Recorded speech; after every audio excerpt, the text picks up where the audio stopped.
बिस्मिल्लाहिर्रहमानिर्रहीम। Dear student, अस्सलाम वालेकुम।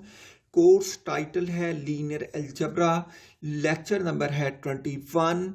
आज जो हम स्टडी करेंगे ये आइजन वैल्यू और आइजन वेक्टर के हवाले से स्टडी करेंगे। लेकिन मैंने लास्ट टाइम आपके ज़िम्मे लगाया था कि जब आइजन वैल्यू रिपीटेड आ जाएं, मतलब दो या दो से ज़्यादा आइजन वैल्यू सेम आ जाएं, तो फिर हम वेक्टर किस तरीके से निकालते हैं उसका तरीकाकार मैंने आपको खुद करने के लिए कहा था। लेकिन मैं उसके हवाले से आपको एक दो क्वेश्चन करवा भी रहा हूं ताकि आप लोगों को आइडिया हो जाए। हमने सिर्फ रट्टा नहीं लगाना, हमने कंसेप्ट लेके चलना है, क्योंकि जब आपका फाइनल पेपर होगा उसमें इस तरीके के कोई भी क्वेश्चन नहीं होंगे। सिर्फ कंसेप्ट ये यूज होगा, लेकिन ये क्वेश्चन नहीं होंगे। ये क्वेश्चन सिर्फ मैंने आपको आइडिया देने के लिए और कंसेप्ट करवाने के लिए किया है। इसके अलावा इसके आप क्वेश्चन बुक से उठाएं और उसको सॉल्व करने की कोशिश करें। ठीक है, तो यहां पर मैंने रूट मल्टीप्लिसिटी के हवाले से बात की है। एग्जाम्पल है find eigen values and eigen vectors of matrix A. Matrix A is equal to 2 2 1 1 3 1 1 2 2। ये मैट्रिक्स गिवन है, इसके हमने eigen values eigen vectors find करने हैं। तो इसके सॉल्यूशन में सबसे पहले हम इसके आइगन वैल्यूज की बात करते हैं। अच्छा, आइगन वैल्यू जब फाइंड करनी होती है तो इसके लिए आपको करैक्टरिस्टिक पॉलिनॉमियल फाइंड करनी होती है। तो करैक्टरिस्टिक पॉलिनॉमियल में मैंने आपको बताया था कि हमारे पास असल जो होता है वो फंक्शन होता है F of lambda is equal to determinant of A minus lambda I. इससे फाइंड करते थे। मैंने कहा जब भी आपने करैक्टरिस्टिक पॉलिनॉमियल फाइंड करनी हो तो एफ ऑफ लेमडा जीरो नहीं होगा, लेकिन जब आपने करैक्टरिस्टिक इक्वेशन फाइंड करनी हो तो इस केस के अंदर एफ ऑफ लेमडा जो है वो जीरो हो जाता है। लिहाजा फार्मूला आप क्या इस्तेमाल होगा, determinant of A minus lambda I is equal to zero.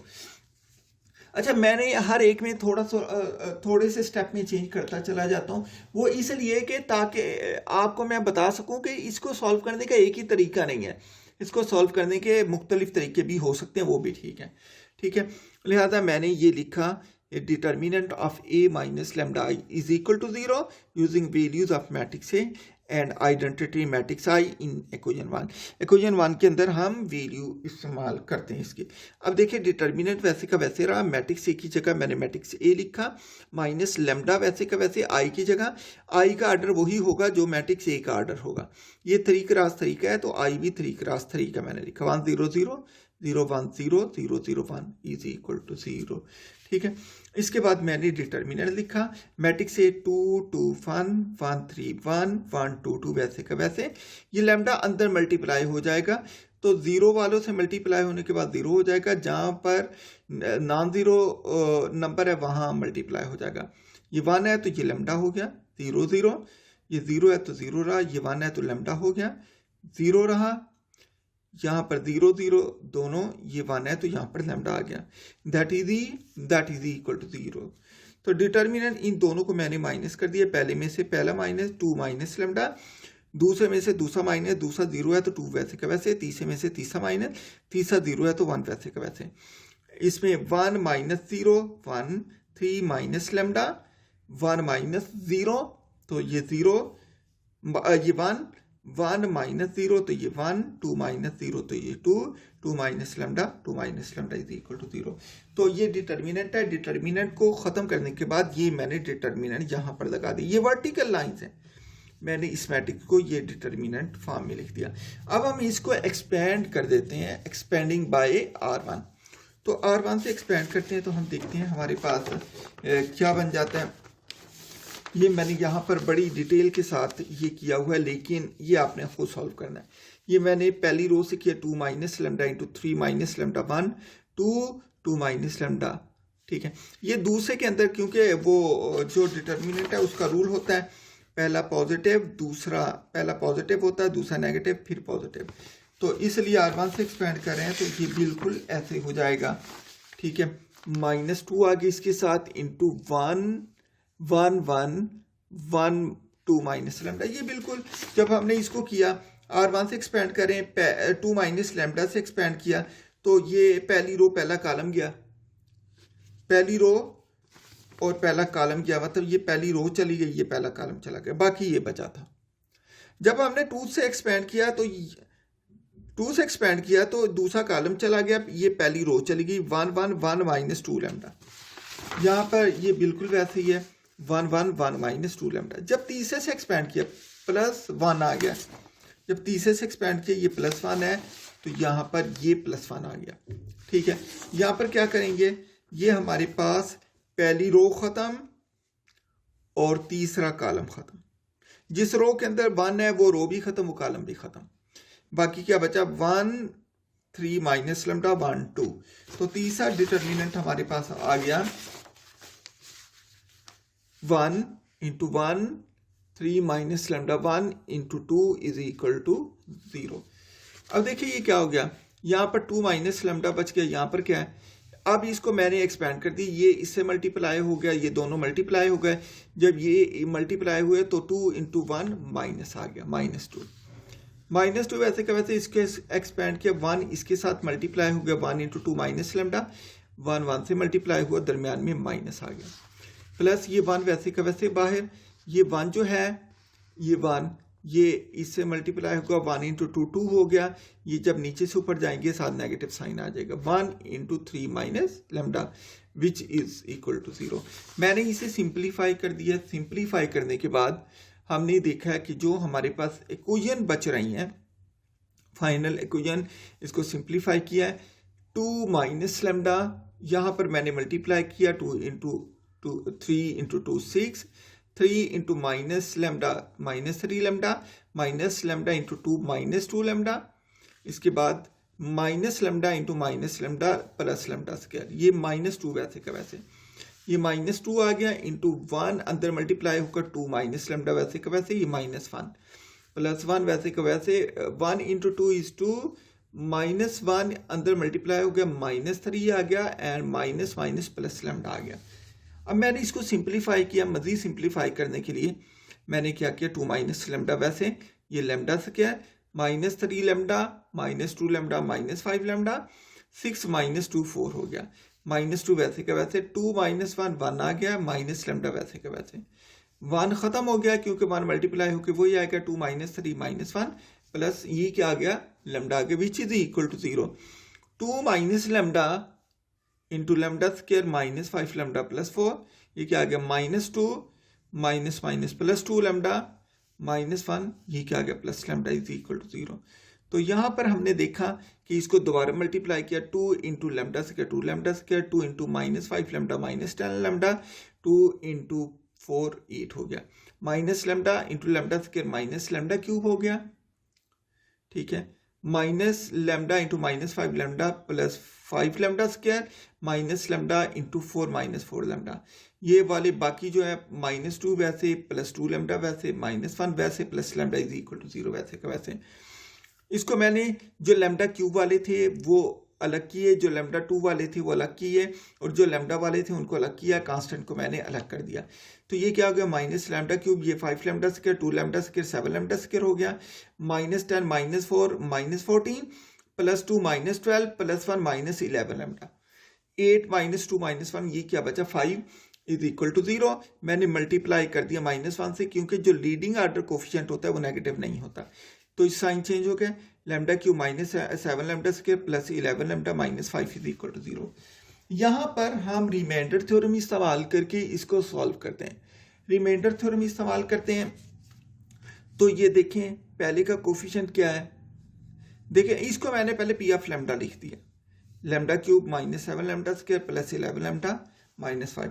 तो स्टूडेंट ये ना ये रिमाइंडर थ्योरम के अलावा इसके फरारी मेथड भी है, उससे भी हम सॉल्व करते हैं। इसके अलावा और भी तरीकाकार हैं शॉर्टकट मेथड, लेकिन मैं इसलिए आपको इसलिए करवा रहा हूँ ताकि आप कंफ्यूज ना हो, आप दूसरे मेथड से भी इसकी वैल्यू निकाल सकते हैं। तो मैंने सबसे पहले इसका रूट फाइंड करना है, जो कि रूट जब मिल गया तो फैक्टर बन जाएगा। सबसे पहले लैम्डा 1 पुट करूंगा, अगर 0 आ जाएगा तो ठीक, वरना lambda is equal to minus 1 put करूंगा। इसी तरीके से वैल्यू पुट करता जाऊंगा जब तक कि 0 ना आ जाए। मैंने इसमें लैम्डा की वैल्यू 1 पुट की, P of 1 is equal to 1 cube minus 7 वैसे, लैम्डा की वैल्यू 1 लैम्डा वैसे स्क्वायर वैसे का वैसे प्लस 11 वैसे का वैसे, लैम्डा की जगह 1 माइनस 5। इसको मैंने पी ऑफ 1 मैंने इसको सिंप्लीफाई किया तो मेरे पास 12 माइनस 12 P of 1 is equal to 0 आ गया। जब मैं 1 को दूसरी साइड पर ले जाऊंगा तो ये क्या बन जाएगा, लैम्डा माइनस 1। इसका मतलब लैम्डा माइनस 1 ये फैक्टर है इक्वेशन 2 का। तो अब मैंने रूट तो ढूंढ लिया जिससे फैक्टर का पता चल गया। अब इसको ये जो 1 है लैम्डा 1, इसको एक्सट्रीम लेफ्ट पे लिखा यहाँ पर। बाकी ये जो मेरे पास पॉलिनॉमियल बची हैं ये क्या है, लैम्डा क्यूब, इसका कोफिशिएंट क्या है जी 1, ये 1 लिखा। लैम्डा स्क्वायर का कोफिशिएंट -7 है, लैम्डा का कोफिशिएंट 11 है, -5। मैंने पहले एलिमेंट को वैसे उतार लिया, इन दोनों को मल्टीप्लाई किया, मल्टीप्लाई 1 × 1 1, 1 को मैंने अगले के नीचे लिख दिया, -7 + 1 -6। अब -6 को मैंने 1 से मल्टीप्लाई किया, जो रिजल्ट आया अगले के नीचे लिख दिया, -6 × 1 -6, बाकी 5 बच गया। अब 5 को मैंने 1 से मल्टीप्लाई किया, 1 से इसके अगले के नीचे लिखा, 5 1 = 5, बाकी 0 बच गया। तो इसका मतलब ये है कि रिमाइंडर क्या हो गया, 0 हो गया। दस lambda -1 is factor of equation 2। तो इसका मतलब ये हुआ कि मैं इसको इस तरीके से लिख सकता हूँ, lambda cube -7 lambda square + 11 lambda -5 = ये क्या था, ये लैम्डा -1 फैक्टर था इसका, लैम्डा -1, बाकी क्या बचा, एक दफ़ा डिवाइड हो गया, एक कम हो गया। पहले क्यूब के कोफिशिएंट से शुरू किया था, अब स्क्वायर का कोफिशिएंट है। तो 1 लैम्डा स्क्वायर -6 लैम्डा +5 कांस्टेंट। अब इसको आप बेशक मल्टीप्लाई करके देख रहे हैं, यही आएगा। अब ये देखें इक्वेशन 2 में, इक्वेशन 1 के अंदर, इक्वेशन 2 के अंदर पता है कि ये पूरी टर्म किसके बराबर है, 0 के बराबर है। तो मैंने lambda cube -7 lambda square + 11 lambda -5 की जगह मैंने 0 पुट कर दिया। ये 0 पुट करूंगा, बाकी मेरे पास फैक्टराइजेशन आ जाएगी, ठीक है। तो वो देखते हैं हम, यहाँ पर क्या हो गया, 0 lambda -1 lambda square -6 lambda +5 into lambda -1 lambda square -6 lambda +5 = 0। मैंने इसकी फैक्टराइजेशन कर दी, lambda -1 lambda square -5 lambda -lambda +5 = 0। तो मैंने यहाँ पर क्या बचा, लैम्डा -1 इंटू लैम्डा -1 लैम्डा -5 = 0। देखिए यहाँ पर हमारे 3 रूट निकले, लैम्डा = 1 लैम्डा = 1 लैम्डा = 5। यहाँ पर 2 रूट सेम आ गए, इसका मतलब जो लैम्डा = 1 है इसकी मल्टीप्लिसिटी 2 है। अगर तीनों रूट 1 1 आ जाते तो इसकी मल्टीप्लिसिटी 3 हो जाती। मतलब मल्टीप्लिसिटी का मतलब ये है कि आइजन वैल्यू तो 2 हैं, आइजन वैल्यू तो 2 सेम है, मतलब इस एक ही आइजन वैल्यू, लेकिन इसके लिए 2 आइजन वेक्टर डिफरेंट हम निकालेंगे, ठीक है। तो बिल्कुल ये सारा जो काम करें ये वही है जो कि हम पिछले लेक्चर के अंदर भी इसको कर चुके हैं। अब मैंने केस 1 की बात की, मैंने यहाँ पर जो पहले इसको सॉल्व कर दिए ताकि रूट मल्टीप्लिसिटी वाला मैं आपको बाद में समझाऊं। तो मैंने यहाँ पर लिखा कि जब हम लैम्डा की वैल्यू 5 लेंगे तो x1 हम कह देंगे इसको, तो x1 = x1 x2 x3 be the eigen vector for lambda = 5। मैंने कहा x1 जो होगा ये आइजन वेक्टर होगा फॉर लैम्डा = 5। तो आइजन वेक्टर का फार्मूला क्या है जी, आप जानते हैं a - लैम्डा i x = 0। मैंने यहाँ पर a वैसे का वैसे, लैम्डा की जगह मैंने 5 पुट कर दिया, i वैसे का वैसे इंटू x1। जब मैंने लैम्डा की वैल्यू 5 पुट कर दी तो x की जगह x1 पुट कर दूंगा। अब मैंने यहाँ पर a की जगह मैंने क्या पुट किया, a की जगह मैट्रिक्स से -5, वैसे आइडेंटिटी की जगह जिस ऑर्डर का a है उसी ऑर्डर की आइडेंटिटी पुट की। मतलब जितनी रोज जितने कॉलम इसके हैं उतनी रोज उतने कॉलम इस आइडेंटिटी के हैं। x1 किसके बराबर था, x1 बराबर था x1 x2 x3। ये x1 x2 x3 = 0। इसको 5 को अंदर मल्टीप्लाई कर दिया, इन दोनों मैट्रिक्स को सब्ट्रैक्ट किया, पहले से पहला माइनस हुआ -3 2 1 वैसे का वैसे, 1 - 0 1 3 - 5 -2 1 - 0 1 1 - 0 1 2 - 0 2 2 - 5 -3 into x1 x2 x3 which is equal to 0 0 0। अब इसको मल्टीप्लाई करेंगे क्या हो जाएगा, -3x1 + 2x2 + x3 x1 - 2x2 + x3 x1 + 2x2 - 3x3। ये मैंने मल्टीप्लाई करके इन इक्वेशन को कंपेयर कर दिया, पहला पहले के बराबर, दूसरा दूसरी के बराबर, तीसरी के बराबर। तो अब देखिए इसके आइजन वेक्टर यहाँ से निकालेंगे, बिल्कुल वही तरीका जो हम इससे लास्ट लेक्चर में कर चुके हैं। तो मैंने तीनों इक्वेशन को अलग अलग लिखा, मैंने यहाँ पर तीनों इक्वेशंस को मैंने अलग अलग लिखा है। ये इक्वेशन 4 कह दिया, इसको इक्वेशन 5 कह दिया, और ये इक्वेशन 6 है। मैंने सब इक्वेशन में x3 को r पुट कर दिया, तो ये क्या हो गया, -3x1 + 2x2 is equal to -r, x1 - 2x2 is equal to -r, x1 + 2x2 is equal to 3r। मैंने अब क्या करना है, यहाँ से x1 x2 की वैल्यू निकालनी है। x1 की वैल्यू निकालने के लिए मैंने 7 और 8 को ऐड कर दिया, तो ये x2 वाली टर्म ख़त्म हो गई। x1 की वैल्यू क्या निकली, x1 is equal to r निकला है। अब मुझे x2 की वैल्यू चाहिए। x2 की वैल्यू फाइंड करने के लिए मैंने 8 और 9 को सब्ट्रैक्ट कर दिया। बेशक 8 - 9 कर दें या 9 - 8 कर दें, तो यहाँ से x1 ख़त्म हो गया। x2 की वैल्यू जो निकल आई वो r निकल आई। The corresponding eigen vector for lambda is equal to 5 is, इसके लिए eigen vector x1 x2 x3 था, तो x1 की वैल्यू क्या है स्टूडेंट, r है, x2 की वैल्यू भी r है, और x3 की वैल्यू भी r है। लिहाजा r की वैल्यू कितनी हो सकती हैं, हम जानते हैं जो r है वो बिलोंग करता है -∞ से +∞, और इसलिए ये वेक्टर जो है eigen vector infinite eigen vector हो जाएंगे। अब केस 2 लेते हैं, रूट मल्टीप्लिसिटी वाला। तो इसके लिए अब हमने बिल्कुल वैसे पहले सॉल्व करना है, लैम्डा 1 लेके आप सॉल्व करने, एंड में जाके मैं आपको टेक्निक बताता हूँ किस तरीके से 2 आइजन वेक्टर फाइंड करने हैं आपने। तो मैंने क्या किया, case 2, let x2 is equal to x1 x2 x3 be the eigen vector for lambda is equal 1। We also know that the eigen vector का फार्मूला लिखा a - lambda i into x is equal to 0, which implies that a - 1 lambda किसके बराबर है, 1 के बराबर I, into जब lambda की value 1 put कर दी तो यहाँ पर x की जगह x2 आ जाएगा, दैट इज इक्वल टू 0। यहाँ पर मैंने पहले मैट्रिक्स A लिखा, -1 लिखा, आइडेंटिटी की जगह 3 × 3 की आइडेंटिटी लिखी, x2 की जगह x1 x2 x3। देखिए जो आइजन वेक्टर होते हैं x1 x2 x3 हर एक में सेम रहता है, सिर्फ इसकी वैल्यू बदलती है एंड पे जाके। इसको मैंने दोनों मैट्रिक्स को यहाँ पर सब्ट्रैक्ट किया। जब दोनों मैट्रिक्स को हमने यहाँ पर सब्ट्रैक्ट किया है तो हमारे पास आ गया है 1 2 1 1 2 1 1 2 1 x1 x2 x3। मैंने इसको देखा तीनों रो सेम हो गई, मैंने इसको रिड्यूस्ड एचिलॉन फॉर्म में चेंज करने की कोशिश किया। ये पहला 1 था, मैंने r2 - r1 किया, r2 की जगह लिखा, r3 - r1 किया, r3 की जगह लिखा। ठीक है, तो आप देख सकते हैं, हम ऐसे भी लिख सकते हैं, इसको अलग भी लिख सकते हैं। तो मैंने यहीं पर इसको चेंज कर दिया, तो बाकी क्या बचा, 2 1 2 1, मतलब मैं ऑपरेशन इस पर लगा रहा हूँ, आप इस पर लिख सकते हैं। 1 के नीचे पहला 1 है, 1 के नीचे 0 बनाने, ये किस में 1 r2 के अंदर है, प्लस आपने 1 किस में बना, यहाँ 1 है, खत्म करना है, -1 आएगा, 1 किस में था, r1 में। इसके बाद r3 की बात करते हैं, r3 प्लस यहाँ पर 1 है, इसको भी 0 बनाना है, यहाँ पर भी -1 लिखा और ये r1 हो गया। तो इस तरीके से भी आप लिख सकते हैं, मैंने डायरेक्ट सब्ट्रैक्ट कर दी, ये बन जाएगा। अब मेरे पास सिर्फ इक्वेशन 1 बन गई, 1, ये इसको मल्टीप्लाई करके मैंने लिख दिया x1 + 2x2 + x3 is equal to 0।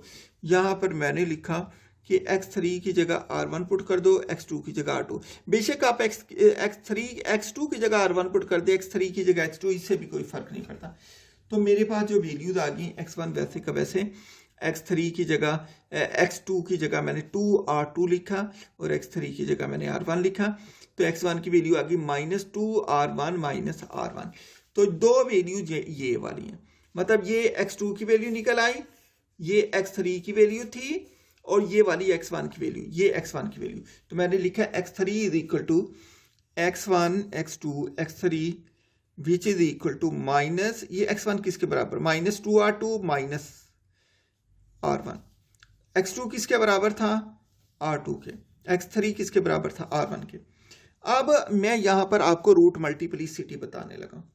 अब क्योंकि आइजन वैल्यू 2 हैं, इसलिए इसको हमने 2 पार्ट में डिवाइड करना है। इसको ये मैंने ये लिख दिया, x1 x2 x3, ये 2 पार्ट में डिवाइड हो गए। ये जब 2 पार्ट के अंदर डिवाइड हो गए तो मैंने ये लिखा -2r2 minus R1 R2 R1। अब मैंने इसको दो पार्ट में, पहले में मैंने R2 लिखा, दूसरे में R1 को, दोनों को अलग अलग कर दिया। इसमें मिक्स थे ना, मैंने दोनों को अलग कर दिया। अब जब R2 की बात करेंगे तो इसके अंदर सारे कंपोनेंट R2 के लिखे जाएंगे, जिसके बाहर R1 है उसके अंदर सारे कंपोनेंट R1 के लिखे जाएंगे। तो यहां पर मैंने देखा R2 बाहर निकाल दिए। R2 का कोफिशिएंट क्या है? -2। R1 का कोफिशिएंट क्या है? कुछ नहीं है, तो 1 है। ये R1 का कोफिशिएंट मैंने इसमें लिखा। इसके अंदर R2 है, R2 का कोफिशिएंट कुछ नहीं है तो 1 है, यहां पर 1 लिखा। इसके अंदर R1 है, नहीं है, तो यहां 0 आ गया। इसके अंदर R2 नहीं है तो 0 आ गया। इसके अंदर R1 है, R1 का कोफिशिएंट 1 आ गया। लिहाजा अगर हम यहां पर R2 = 1 ले लें और R1 = 1 ले लें, मतलब दोनों को 1 1 ले लें, मैंने खुद लिखा है सेम, तो आइजन वेक्टर लैम्डा के लिए 2 बन जाएंगे। इसको मैंने x2 का नाम दे दिया, ये x2 -2 1 0, इसको मैंने x3 का नाम दे दिया, -1 0 0। ठीक है, मतलब जब सेम 2 आइजन वैल्यू आ गई तब भी मुख्तलिफ 2 आइजन वेक्टर निकालने हैं। तो एक एग्जांपल मैं इसी तरीके की और डिस्कस करूंगा, लेकिन मैं इतनी डिटेल में डिस्कस नहीं करूंगा, मैं सिर्फ रूट मल्टीप्लिसिटी ही समझाऊंगा इसकी। अब स्टूडेंट यहां पर देखें एग्जांपल नंबर 2, आप इसको खुद सॉल्व करें आप। ठीक है, find the eigen values and eigen vector of A = 1 2 0 0 2 1 0 0 0 0 1 2 0 0 2 1।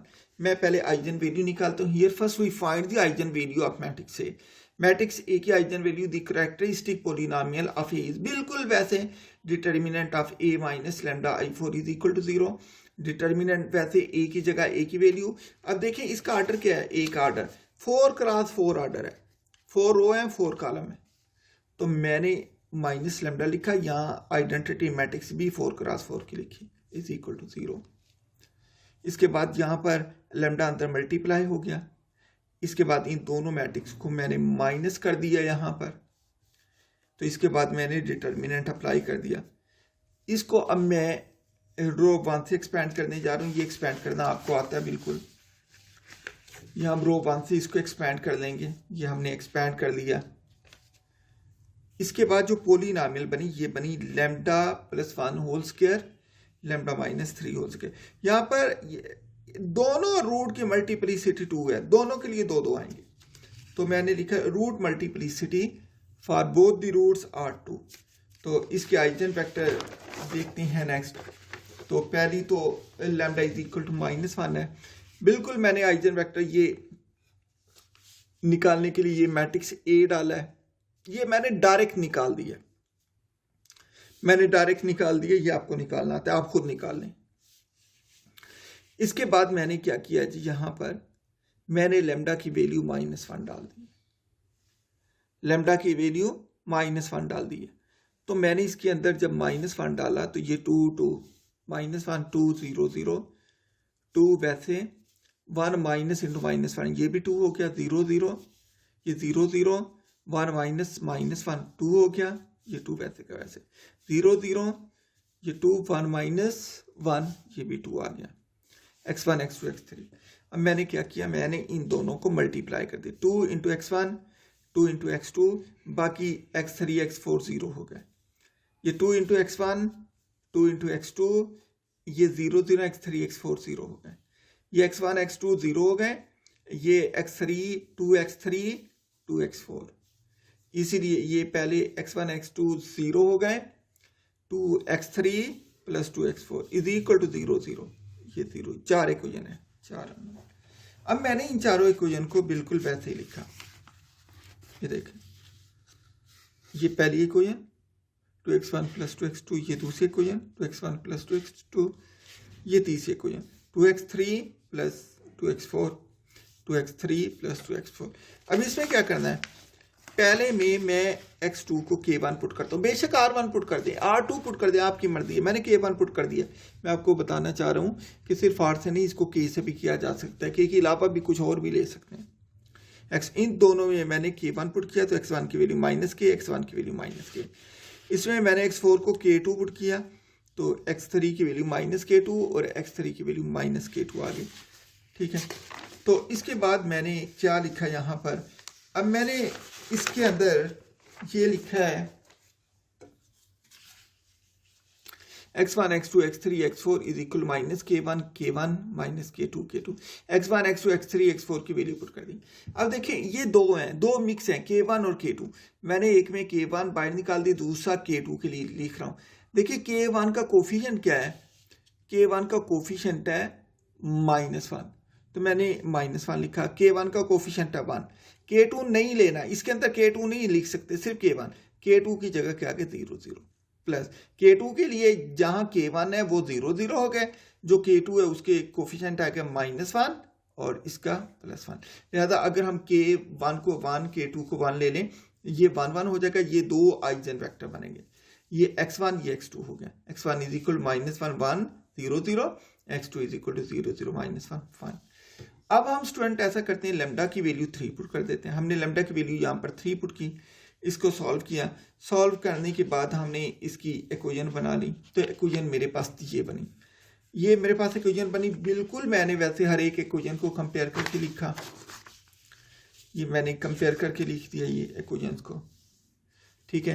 पहले में k2 को k1 x2 को k1 डाला, दूसरे में x2 को k1 डाला, इसमें x4 को k2 डाला, इसमें x4 को k2 डाला। x1 की वैल्यू k1 निकली, x3 की वैल्यू k2 निकली, ठीक है। तो मैंने इसको लिखा x1 x2 x3 किसके बराबर k1 k2। पहले में k1 लिख लिया, दूसरे में k2 लिख लिया, ठीक है। अब देखें ये k1 पहले है, इसका कोफिशिएंट क्या है 1, इसका कोफिशिएंट दूसरे में k1 है 1, आगे k2 आ गए, k1 में k2 नहीं लिख रहे हैं तो ये दोनों 0 0 हो गए। प्लस दूसरे में k2 लिखना है, k2 लिखने के लिए k1 नहीं आएंगे, k1 वाले 0 0 हो जाएंगे, k2 के कोफिशिएंट 1 1 यहाँ आ जाएंगे।